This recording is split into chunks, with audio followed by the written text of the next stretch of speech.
점점 바빠지는 세상, 강아지를 혼자 두는 시간이 점점 길어지고 있죠. 산책은커녕 놀아줄 시간도 부족해요. 그래서 요즘 애견 유치원을 보내는 보호자분들 많습니다. 그런데 막상 보내봤더니 입구부터 짖는 소리에 놀라고 데려올 땐 애가 축 처져 있어요. 심하면 스트레스로 살이 빠지는 경우도 생깁니다. 분명 사회성도 기르고 에너지도 발산하라고 보낸 건데 오히려 문제 행동이 늘까봐 걱정되신다면 이 영상 끝까지 보셔야 합니다. 오늘은 보내자마자 바로 강아지를 망치는 애견 유치원 특징 3가지에 대해 알려드리겠습니다. 영상 말미에 보호자도 쉽게 알 수 있는 좋은 애견 유치원 고르는 꿀팁에 대해서 전문가가 알려드릴 테니 영상 끝까지 시청해주세요. SNS에서 본 교육 프로그램 참 좋아 보이죠? 어질리티, 노즈워크, 기본 훈련까지. 근데 유치원은 훈련소가 아닙니다. 유치원은 아이들이 다른 친구들과 잘 지내는 방법을 연습하고 안전하게 지낼 수 있는 공간이어야 합니다. 강아지한테 가장 중요한 건 사회성입니다. 사회성은 사람이나 다른 강아지와 자연스럽게 어울림을 익혀요. 다른 강아지의 행동을 관찰하고 모방하면서 사회성을 키우죠.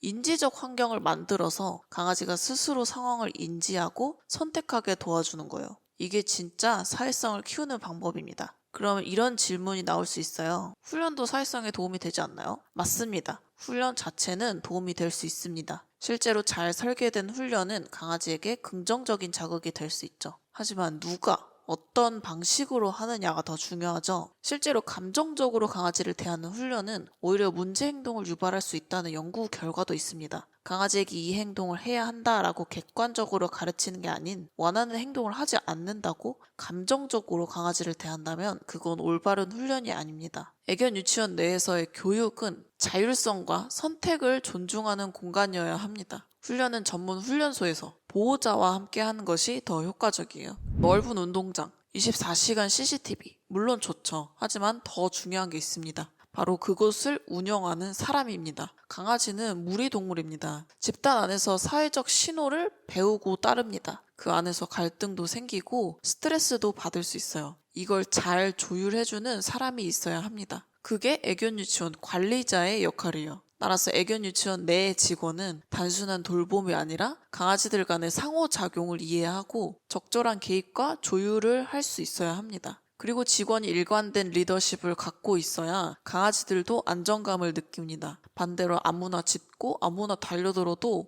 방치하는 유치원이라면 절대 추천할 수 없겠죠. 강아지들끼리 자연스럽게 사회성을 익히는 게 두지 않을까요? 라고 생각하시는 분들도 계실 겁니다. 너무 개입하면 오히려 과보호가 아닌가라고 생각하실 수 있죠. 비슷한 성향의 강아지라면 자율적인 상호작용이 좋을 수도 있어요. 하지만 유치원은 다양한 성향, 다양한 배경의 강아지들이 낯선 공간에 모인 곳입니다. 방임은 자율성과 다릅니다. 진짜 자율성은 안전한 구조 안에서의 선택입니다. 위협적인 상황에서 방치되면 그건 트라우마가 되겠죠. 결론은 강아지 간 갈등이 생기기 전에 개입해주는 사람, 그런 사람이 있어야 안전한 애견 유치원이 됩니다. 하루에 몇 번씩 사진을 보내주고 알림장 꼼꼼한 유치원, 믿음이 가죠. 하지만 반대로 생각해보세요. 사진 찍느라, 채팅하느라 정작 아이 케어가 소홀해질 수도 있어요. 사진이 없다고 나쁜 유치원일까요? 오히려 강아지에게 집중하고 있다는 증거일 수 있습니다. 실시간 사진보다 더 중요한 건 강아지에게 집중하는 따뜻한 케어입니다. 물론 보호자 입장에선 사진이 안 오면 불안할 수 있죠. 사진이나 알림장이 없으면 제대로 케어받고 있는 건지 의심하게 되는 건 당연합니다. 그래서 중요한 건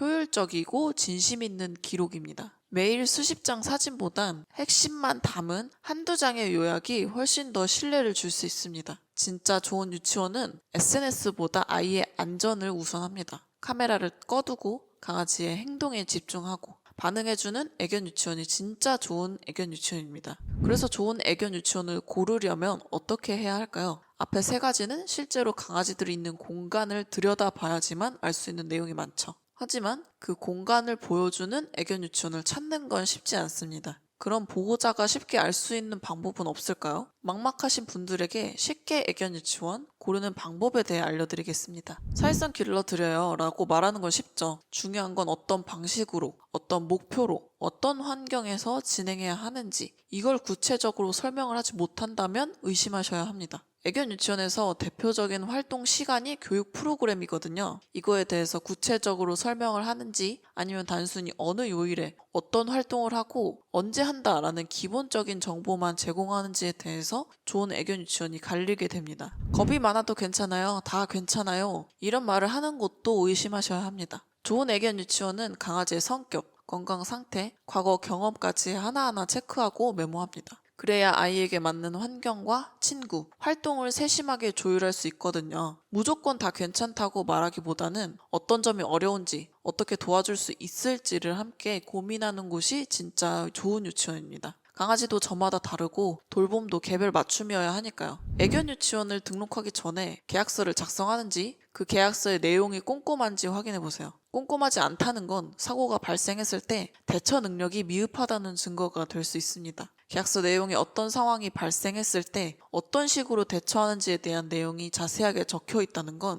애견 유치원에 시스템이 있다는 증거입니다. 싸움이 나서 다치면 어떻게 하나요? 강아지가 많이 짖으면 어떡하나요? 라고 질문했을 때 그런 적 없으니 너무 걱정 안 하셔도 돼요. 라든지 관련된 내용이 계약서에 작성되어 있지 않다면 좋은 애견 유치원이라고 볼 수 없겠죠. 애견 유치원 보내는 것보다 더 중요한 건 어디에 보내느냐입니다. 유치원 선택이 곧 사회성과 문제 행동 그리고 분리불안에 큰 영향을 줍니다. 보호자가 똑똑해야 강아지도 더 행복해질 수 있어요. 추가적으로 궁금하신 사항이 있으시다면 댓글로 남겨주세요. 제가 확인 후에 답변을 해드리겠습니다. 영상이 도움이 되셨다면 구독과 좋아요 부탁드릴게요.